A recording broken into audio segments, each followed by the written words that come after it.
São TVs, blogs, jornais e revistas que contam ao povo o que está acontecendo. Mídia técnica significa que o governo deveria gastar com publicidade proporcionalmente à audiência dos respectivos veículos de comunicação. O problema é que a pesquisa brasileira de mídia identificou que a mídia técnica está longe de ser realidade. O dinheiro investido em publicidade parece não ter nenhuma relação com a audiência do veículo. Qual é o critério? A farra com o dinheiro público é tão avassaladora que já houve casos de jornal fictício receber verbas publicitárias. Desde que a presidente Dilma chegou ao poder, os gastos com publicidade só aumentaram. Apenas no ano de 2014, a presidente gastou 210 milhões com campanhas em nome da presidência. O ex-editor da Isto É Brasília revelou que o banqueiro Daniel Dantas, que acabaria sendo preso em escândalos de corrupção, quando estava com sua imagem em risco, acionou um dos seus contatos na mídia, Leonardo Atushi, jornalista da Isto É, para publicar matérias que defendessem seus interesses na mídia. Em 2011, Leonardo Atushi montou sua própria publicação, o Brasil 247. Duas acusações importantes surgiram contra o 247 na sua trajetória. A primeira foi encontrada num imóvel do doleiro Alberto Youssef, delator da Operação Lava Jato, no monitor de um computador. Um papel com anotações com o nome do jornalista, seu número de telefone e uma indicação de pagamento de 6 parcelas de R$40 mil, sugerindo pagamento entre a quadrilha de Youssef e o editor do portal. Foram também encontradas movimentações milionárias entre as contas da empresa e as empreiteiras investigadas. No mesmo dia dessas descobertas, o Brasil 247 publicou uma matéria mencionando Pascovitch e defendendo a soltura do lobista. Com as eleições de 2010, a blogosfera progressista sentiu a necessidade de unificar o movimento com o intuito de formar pautas de acordo com a defesa da candidatura da ex-presidente Dilma. Foi então criado o movimento dos blogueiros progressistas, BlogProg, em São Paulo, com a participação de personalidades como Leonardo Sakamoto.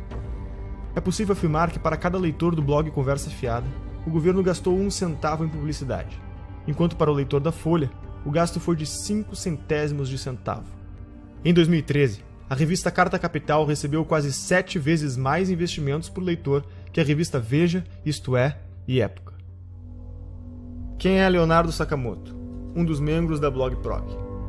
Sakamoto é um blogueiro militante que faz parte dos 54 replicadores da agência pública, uma organização que determina pautas para portais como a Carta Capital, Catraca Livre, Brasil Post, Sul 21 e muitos outros portais de notícias. Sakamoto recebeu da deputada Maria do Rosário do PT a autorização de repasse de R$546 mil às suas militâncias. A agência pública, conforme alega seu site, recebe como financiadores fundações estrangeiras como a Fundação Ford, Open Society Foundation, Oak Foundation, entre outras. O que são essas fundações? O que elas querem? A mídia é, junto com as empreiteiras do petrolão, o segmento mais corrupto que existe. E eu posso dizer isso porque minha cabeça rolou em todos os grandes veículos de comunicação. Em todos teve interferência política. Em todos. A imprensa constrói e destrói reputações. E constrói e destrói reputações não com um projeto longo. É conforme o que lhe convém. Quantas vezes nós vimos a imprensa mudar de lado, mas da forma mais descarada. Ela não diz mudei de lado. Ela simplesmente exalta uma figura aqui e depois destrói. Exalta outra figura ali e depois destrói. Me diga qual é a grande imprensa que não recebe dinheiro público, que não recebe dinheiro de governo federal, que não recebe dinheiro de estatal, que não recebe dinheiro de banco público, que não recebe dinheiro de governos estaduais e municipais. E muitas vezes a imprensa faz a política do achaque. Ah, não quer pagar? Então você vai ver. E aí bate, denúncia, bate. Como é que funciona em geral, né? Em geral você faz uma reunião de pauta, em geral o editor-chefe, ou secretário de redação, né, ou diretor-geral, vem ali já com a linha editorial pronta, né, troca uma ideia, a pauta é essa, a pauta é aquela, ó, você vai construir matéria nesse sentido. Então você já recebe uma orientação, ponto. Né? Aquilo vai voltar para a mão do editor, o editor vai corrigir, vai às vezes mudar todinha a sua matéria ou vai simplesmente derrubar. Existe muito pouca pergunta incômoda sendo feita no Brasil. E quando as perguntas incômodas são feitas, o jornalista é criticado. Né? E por outro lado, muitas das perguntas que são feitas não são feitas para o devido esclarecimento das coisas, mas para estimular uma narrativa. às vezes uma narrativa ideológica, na maioria das vezes uma narrativa ideológica, né? Em relação aos protestos que nós tivemos ao longo de 2015 e 2016 contra a Dilma Rousseff, contra o Lula, contra o PT, contra a esquerda, contra o esquema de poder que havia se montado no Brasil. A tentativa da imprensa era de vender a tese que estava sendo criada, né, nos grupos acadêmicos, nos centros partidários, nos diretórios de partido, de que na verdade se tratava de um bando de raivosos fascistas que queriam a volta dos militares para o poder. Fazendo uma reportagem sobre um mini protesto que havia ocorrido em favor do impeachment, ainda depois do dia 16 de março, a imagem da notícia era intervenção já. Ou seja, você tenta vender para a população uma coisa que não é. Isso se reflete na cultura. A Lei Federal do Incentivo à Cultura, número 8.313, conhecida como Lei Rouanet, foi criada durante o governo Collor e é o principal mecanismo de financiamento e incentivo à cultura do país. As empresas podem investir até 4% do valor de seu imposto de renda, recebendo o valor em forma de desconto e patrocinando projetos culturais. O Ministério da Cultura deve aprovar o projeto, para então o responsável poder captar o dinheiro. Já parou para pensar quem escolhe os projetos que são selecionados? E que projetos são esses? O grande problema são os editais. Nos editais existe uma comissão que vai julgar os projetos submetidos, né? Então, quais são os critérios da comissão? Aí tem lá uma série de critérios teóricos que eles têm que seguir, né? Mas na prática, a questão ideológica vai sempre prevalecer. Por quê?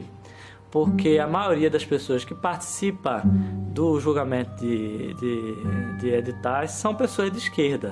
E não é só de esquerda socialista mesmo, entendeu? Não é esquerda... essa é a tendência. Então, você achar uma pessoa que, nesse tipo de edital, que não seja assim, é raríssimo. Você me perguntar quem faz parte de julgamento edital e que não é socialista, eu não vou saber dizer. E olha que eu conheço muitas pessoas, né? Então, o critério ideológico vai sempre prevalecer. Então, por exemplo, no meu caso, você quer fazer um filme sobre Olavo de Carvalho, eu poderia passar 30 anos tentando, submetendo aí, nunca ia passar, jamais, entendeu? A Lei Rouanet se tornou um meio legalizado de desvio de verbas públicas. O incentivo à cultura, cuja proposta inicial era financiar projetos de novos artistas, passou a ser destinada a artistas já consagrados que não precisariam de lei para se manter.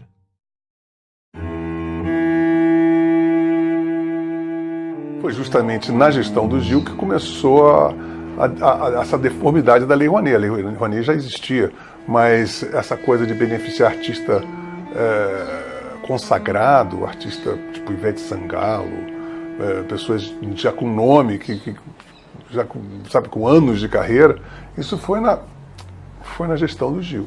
Olha, a gente está para abrir aqui a CPI da Lei Rouanet, exatamente para chamar artistas que receberam dinheiro sem precisar da Lei Rouanet. Então, o que fica suspeito, para não dizer comprovado, é que a Lei Rouanet serviu para comprar essa classe artística.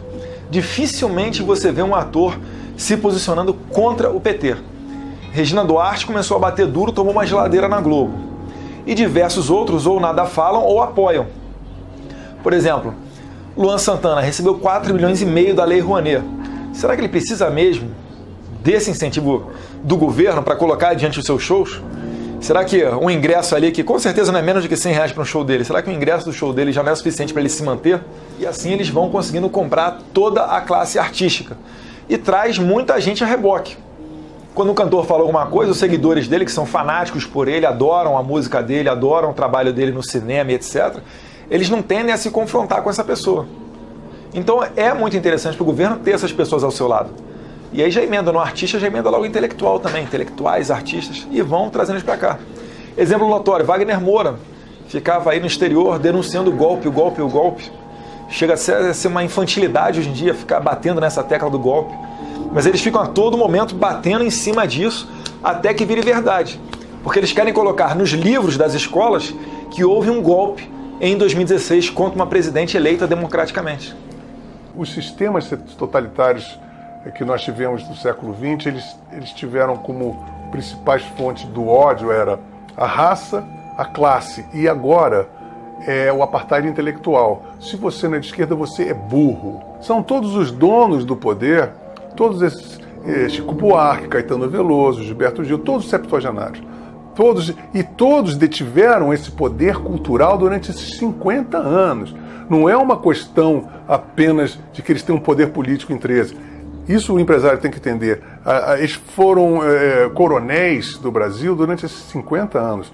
A cultura, você tem um cinema novo, você tem a Semana de 22, você tem a Tropicália, você tem todas essas manifestações de cultura de esquerda, cacete. Um dos exemplos do enviesamento dos projetos apresentados pela Lei Rouanet é o filme sobre José Dirceu, um dos petistas envolvidos com o Mensalão, para o qual foi aprovado 1,5 milhões de reais. O deputado do PSOL, Jean Willis, também vai virar documentário. Será financiado por 842 mil reais do dinheiro público. O filme do Lula foi financiado em 12 milhões de reais, por empresas que entre elas constavam Camargo Correia, OAS e Odebrecht. Esses são apenas alguns dos exemplos do destino dos mais de 15 bilhões de reais investidos pelo PT através da Lei Rouanet. Na prática, o que vemos é que o dinheiro segue a ideologia. Na 10ª Mostra do Cinema e Direitos Humanos, o conteúdo deveria ser relacionado com um dos seguintes temas: população LGBT, população negra, população em situação de rua, combate à tortura, enfrentamento da homofobia, mulheres, participação política, direitos humanos e outras minorias. A maior parte do dinheiro vem das estatais. A Petrobras gastou mais de 400 milhões de reais na última década para aprovar projetos como o Projeto Pai e Filho, que conta a história de um homem aprisionado e oprimido pelo poder do pai, que procura enfrentá-lo para quebrar a hierarquia da família. Já o Projeto Joelma conta a história da inadequação da mulher nascida no corpo de um homem, rompendo aspectos da sexualidade e do gênero. O rapper MC Guimê, que fatura mais de 300 mil reais por mês, teve autorização de captar via Lei Rouanet mais de 500 mil reais para a produção de um DVD. Lua Santana conseguiu aporte de 4,1 milhões de reais para cobrir sua turnê e Cláudia Leite aprovou a captação de 6 milhões de reais para fazer shows no litoral norte do Brasil.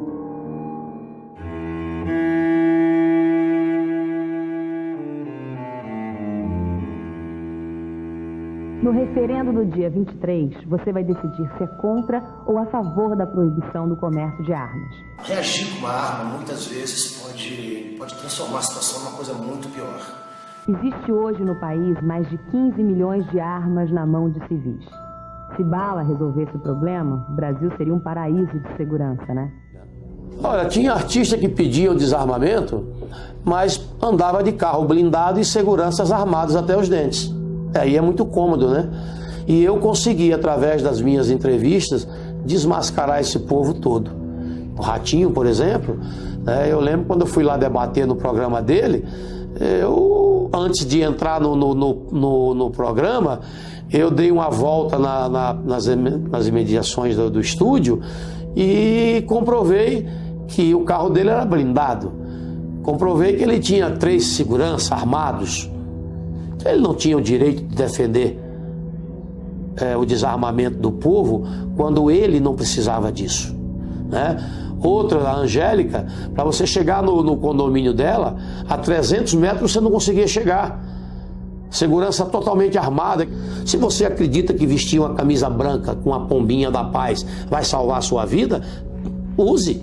Mas se você acha que uma arma dentro da sua casa, se você conseguir se antecipar à ação do marginal, vai salvar a sua vida, ninguém pode te negar esse direito. E é isso que nós defendemos, o seu direito de escolha. Se você quer, cumprindo os requisitos, você tem direito garantido.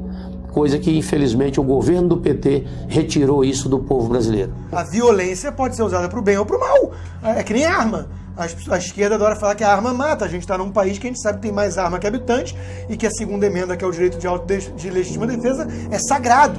Quando a gente vê a discussão de desarmamento, de Obama e companhia, não tem nada perto com o modelo brasileiro. O acesso do bandido às armas já se dá na ilegalidade. Quem segue a regra foi eu.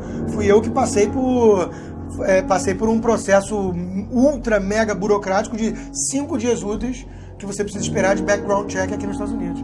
5 dias úteis. Você vai lá, compra a tua arma, que aliás custa mais ou menos 1/4 do que custa no Brasil, 1/5. A arma no Brasil custa 4, 5 vezes mais caro. Você compra a arma, espera 5 diazinhos e vai lá buscar. Foi o processo burocrático que levou. E não tem nenhum custo de despachante, R$1.000 de licença para cá e para lá, não tem nada disso. Porque é um país que entende um direito básico do indivíduo de legítima defesa. Todos os países aonde surgiram os grandes ditadores, uma das primeiras providências dele foi desarmar o cidadão. Hitler, Mussolini, esse cretino da Venezuela, são medidas adotadas para que eles não tenham resistência da sociedade. Só eles podem ter arma. Os países socialistas tendem a essa centralização, ao domínio com mão de ferro de todos os recursos do país. E isso eu acho muito perigoso, porque se esse controle centralizado cai nas mãos de uma pessoa com um caráter duvidoso, com intenções não lá tão boas, ele domina o país inteiro. Mas se for tudo descentralizado, é difícil que se instale, por exemplo, uma ditadura. Penso que é mais difícil. Inclusive, se a população estiver armada, é mais difícil que um governo imponha uma vontade que não corresponda à vontade do povo, se esse povo tiver condições de reagir. Agora, qual é a primeira coisa que faz quando se quer dominar um povo? Desarma esse povo.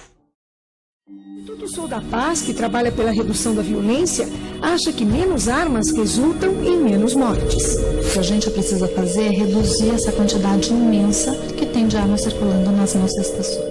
O Instituto Sou da Paz, que começou fazendo campanhas pelo desarmamento em 1997, receberam $492 mil da Fundação Ford do ano de 2007 a 2011 e $1,58 milhões da Open Society de 2013 a 2014. Que ONGs são essas? O que elas defendem? Lembra de Saul Alinsky? Segundo a CPI das ONGs realizada em 2007, foram apresentadas mais de 13 bilhões de gastos de diferentes esferas do governo. Para sindicatos foram repassados R$495.698.000. Segundo a CPI, 81 milhões foram encontrados sem justificativas de gasto. São centenas de milhões de reais todos os anos despejados nos cofres desses sindicatos que não prestam contas ao Tribunal de Contas, não prestam contas à Assembleia, prestam conta a eles mesmos. E tem mais, presidentes que passam 15, 20, 30 anos na presidência de um sindicato desse. É o estilo de Fidel Castro. Né? Eles cobram liberdade, democracia, alternância do poder, mas não praticam, porque eles são cretinos, porque eles são basofiadores, eles são pessoas que dizem, faça o que eu digo, não faça o que eu faço. Nilcea Freire foi a responsável por coordenar as operações da Ford Foundation no Brasil. Foi convidada por Lula para ser ministra da Secretaria de Políticas das Mulheres e também foi reitora da Universidade Estadual do Rio de Janeiro. Foram mais de 2 bilhões de reais investidos em ONGs com posicionamentos de esquerda. O coletivo Leila Diniz tem como definição realizar uma luta antissistêmica contra o capitalismo, o racismo e o patriarcado. Receberam $120 mil da Fundação Ford. Por exemplo, a doutrina de gênero, né, que é uma tese esdrúxula aí, que vem desde a escola de Frankfurt, de uma maneira muito forte, com o movimento feminista, né, de destruição da sociedade atual. Né, isso é uma tese muito bonita, quando eles colocam assim, para dourar a pílula, mas o que está por trás disso é um ovo de serpente, é um cavalo de Troia. Né? Eles querem destruir a família como um processo de transformação da sociedade. E para criar não sei que mostrengo lá na frente, né? Eu continuei tendo muitos seguidores nas minhas redes e um dos meus contratantes, inclusive, sempre se metia nos meus posts. Tudo que eu queria postar, ele queria que eu postasse coisas que defendessem os gays, ele queria que eu postasse calendários de eventos GLS do Rio de Janeiro, conquistas de movimentos gays que eu tinha que postar, tinha que falar com não sei o quê. Então, assim, eu via que que os GLS não queriam apenas que eu trabalhasse e oferecesse o meu trabalho como eu fazia normalmente. Eles queriam que eu abraçasse uma causa, uma agenda GLS. Uma agenda da qual eu nunca compactuei. A Universidade Livre Feminista, que tem como definição ser um projeto feminista construído de forma coletiva e colaborativa, receberam pelo menos $900 mil da Fundação Ford. A organização Afrografiteiras é um curso de formação em artes urbanas voltado para o protagonismo da mulher afro-brasileira. Receberam pelo menos $100 mil da Fundação Ford. E o Encontro Paranaense de Direitos Humanos é vinculado à organização Terra dos Direitos vinculados ao MST. Receberam mais de $2.500.000 da Fundação Ford. E para onde mais o nosso dinheiro vai? O imposto sindical obrigatório é uma exclusividade brasileira. Não existe em nenhum outro país do mundo. Se você trabalha com a carteira assinada, sustenta a CUT. Além disso, As contas da CUT e de outras centrais sindicais são sigilosas. Não existe nenhuma obrigação dos sindicatos darem satisfação sobre como empregam o dinheiro que recebem do imposto sindical. O que essas fundações querem com esse investimento? Quem está por trás desse dinheiro? Um dos principais financiadores é um dos homens mais ricos do mundo, George Soros, formado na London School of Economics, universidade fundada pela Sociedade Fabiana. Soros é conhecido como o homem que quebrou a Inglaterra ao lucrar $1 bilhão em apenas um dia apostando contra a moeda britânica. Já foi presidente do CFR, o mais poderoso think tank americano considerado uma antessala da Casa Branca. Atua em organismos internacionais, foi um dos maiores doadores da campanha de Barack Obama, luta pela libertação das drogas e dá dinheiro para revoltas e revoluções nos 4 cantos do mundo, mudando toda a mentalidade dos jornalistas e estudantes para o politicamente correto. Quais são os objetivos de George Soros? Capitalista não necessariamente seja alguém que defende o capitalismo. O cara só vive no capitalismo. Por exemplo, é como você dizer que, sei lá, Cuba é um país socialista. Não quer dizer que qualquer cubano é um socialista. Ele vive no socialismo. Mas não quer dizer que ele defenda. Grandes movimentos, como Occupy Wall Street, são financiados por gente como, por exemplo, a Fundação Bilderberg, Fundação Ford, George Soros, que eu comentei num podcast recente no meu site. Porque essas pessoas são o que a gente chama de metacapitalista, ou seja, alguém que funciona como capitalista sem ser, de fato. George Soros é um hiperinvestidor, cara que entende tudo do mercado. Por isso que até é uma bobagem que muita gente faz, tentar ficar ensinando leis de mercado achando que vai ir contra alguém. Esses caras entendem mais de lei de mercado do que todos os liberais juntos. Eles são o mercado. Agora, ele não acredita naquele negócio, ele quer poder. E eles não pensam de uma maneira individual, ou seja, eles não pensam como indivíduo, tipo, eu quero ter poder para mim. Ele está construindo um projeto de poder ali para, às vezes, daqui a 100, 200 anos. Essas fundações são assim. Rockefeller está em qual geração? Nem sei mais qual. Eles começaram lá atrás. Vivemos em um capitalismo debilitado, sufocado pelo governo, chamado em inglês de crony capitalism. O governo regula diversos mercados. Agências reguladoras como a Anatel não deixam você ter escolha no mercado de telefonia. E a Ancine define uma cota de conteúdo nacional nos cinemas e nos canais de TV por assinatura. 11 milhões de pessoas trabalham para o governo brasileiro. Eles são pagos com o dinheiro da arrecadação de impostos. Todos esses funcionários têm salários vitalícios e não podem ser demitidos sem justa causa. Os nossos 513 deputados federais podem ter até 25 assessores. Contam com auxílio moradia, 14º, 15º salário e cotas de gastos parlamentares, que englobaram o auxílio paletó, uma ajuda de custo para comprar ternos que em 4 anos gastou 252 milhões de reais, e outros 600 mil cargos de confiança do governo. Esse mecanismo abre brechas para a corrupção ao criar um mercado de cargos, usado como moeda política em negociações de alianças partidárias. 1/4 dos funcionários em cargos de confiança eram filiados a um partido, e 80% deles era do PT. Todos os ministros do STF têm direito a motorista particular, o que não ocorre, por exemplo, na Suprema Corte Americana. Segundo o Portal da Transparência, só em São Paulo há 311 motoristas à disposição dos juízes. A Câmara Municipal tem 26 motoristas, 13 garçons, 7 auxiliares de cozinha, auxiliares de serviços odontológicos exclusivos, cirurgiões, dentistas, oftalmologistas, lubrificadores de veículos e vidraceiros. Isso são alguns exemplos de quem compõe o Estado brasileiro. Como resultado disso, grande parte da população tem como meta fazer parte do Estado passando em concursos públicos. Os gastos do governo federal, estaduais e municipais com o funcionalismo público somam 12% do PIB, totalizam 255,3 bilhões do dinheiro do povo em 2015. Tudo isso para serviços com índices de insatisfação elevado no Brasil. Nos últimos 13 meses, nossos governantes gastaram 544 bilhões a mais do que arrecadamos, 10% do PIB brasileiro. As maiores empresas estatais, como a Petrobras, Caixa Econômica Federal e tantas outras, apresentam prejuízo de 60 bilhões e escândalos de corrupção como o Petrolão, o escândalo dos Correios e outros tantos golpes citados pela Operação Lava Jato e pela história do Brasil. Acho que hoje em dia não resta a menor dúvida que a gente está numa atmosfera totalmente comunista. Né? As pessoas são comunistas. O comunismo tem anticorpo porque eles têm uma dialética que não se sustenta. Então eles vão trocando de preferências. Agora, tem coisas importantes para a gente realçar aí. Você vê que a Rússia, que está fantasiada de ortodoxa de direita, está criando o maior exército do mundo com a China. Né? E dizem que essa aliança está por trás de todo esse Fórum de São Paulo. Né? Que eles querem restituir a cortina de ferro com o Fórum de São Paulo. O Foro de São Paulo é a instituição que organiza a estratégia socialista na América Latina. Olha, a Internacional Comunista ela se reúne de tempos em tempos. Por exemplo, em 2005, se não me falha a memória, teve uma reunião em São Paulo e, inclusive, o líder do PSDB à época, o Aníbal Mendonça, ele era deputado ou senador, fez uma nota lamentando, né, que houve uma reunião da Internacional Socialista e não foi convidado o PSDB para fazer parte.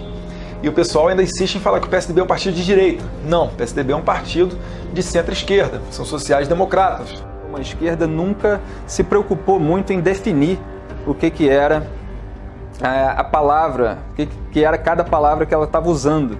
Na verdade, existia muito essa ambição de você ser contra alguma coisa, de você unir todo mundo, e estamos juntos nisso contra alguma coisa, então estamos no caminho certo.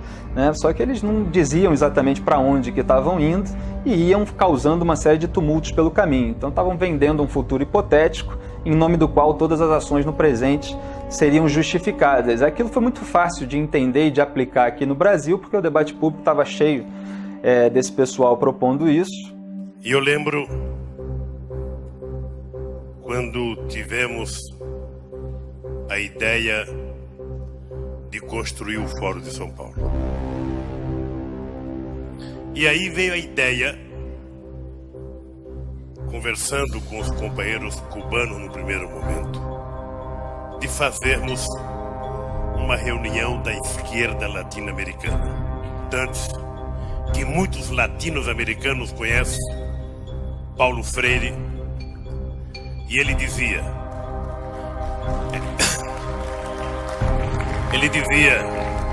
juntar os diferentes para derrotar os antagônicos. E nós,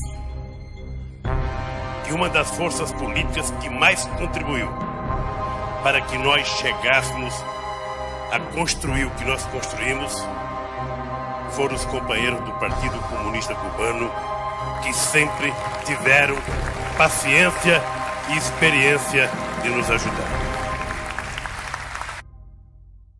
Não, fala-se, eu não acredito nisso, mas eu quero colocar isso na entrevista, de uma aliança, de um eixo Chaves, Fidel e Lula. Ô Boris, você sabe que isso é no mínimo uma piada de mau gosto, claro. E eu te aconselho até não repetir isso no vídeo. Violou, 10 anos atrás, você podia prever, por exemplo, uma América Latina assim: Fidel, Chávez, Morales, Bachelet, Correa, quem mais? Todos de esquerda na América do Sul. Você podia prever que isso ia acontecer? Prever não, mas nós já lutávamos por isso e já trabalhávamos por isso, inclusive porque nós criamos o Fórum de São Paulo, que lutava para isso. Depois criamos ainda o Grupo de Marbella, que é o nome da cidade, do hotel onde nós fomos no Chile, que se reuniu. Todos depois foram eleitos presidente da República. Todos foram.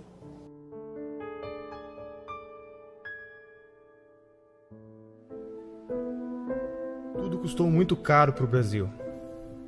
Tudo custou muito caro para o mundo. Caro para a nossa educação, para as nossas crianças.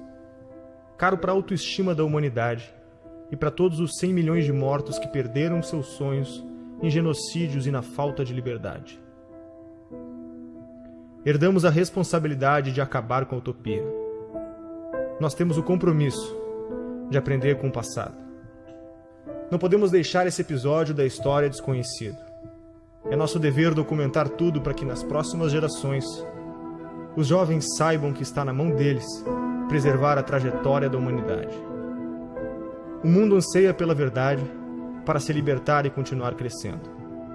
Não é só economia nem só política. É a manifestação dos valores da nossa sociedade, das nossas famílias, dos nossos antepassados e de todos os nossos filhos. Despertamos intelectualmente. Não há mais espaço para ditadores monopolizarem as nossas vidas. Agora precisamos quebrar a dominação cultural que nos foi imposta. Durante 16 anos, os jornais, canais de TV e estações de rádio do Brasil se recusaram a noticiar a existência e as atividades do Foro de São Paulo. O Brasil parecia estar preso entre as malhas de uma articulação criminosa, que envolvia ao mesmo tempo a totalidade dos partidos de esquerda latino-americanos, a classe jornalística nacional, o sistema de ensino, as principais gangues de narcotraficantes do continente e uma parcela nada desprezível da elite política e financeira internacional. A gravidade desses fatos media-se pela amplitude e persistência da sua ocultação. Crescendo em segredo, o Foro de São Paulo tornou-se o motor principal das transformações históricas no continente, enquanto a ignorância geral fazia com que os debates públicos e a vida cultural se afastassem da realidade, se transformando em uma engenharia de alienação, fortalecendo ainda mais o crescimento de um esquema de poder que se alimentava da sua própria invisibilidade. A queda vertiginosa do nível de consciência pública nessas condições era inevitável. Um dos aspectos mais perigosos da situação é a facilidade com que os culpados se desvencilham de qualquer tentativa de denúncia, qualificando-a de teoria da conspiração. Mas quem falou em conspiração? O que vemos é uma gigantesca movimentação de recursos, de poderes, de organizações, de correntes históricas, tudo documentado. É o inimigo onipresente e invisível, sonhado por Antônio Gramsci.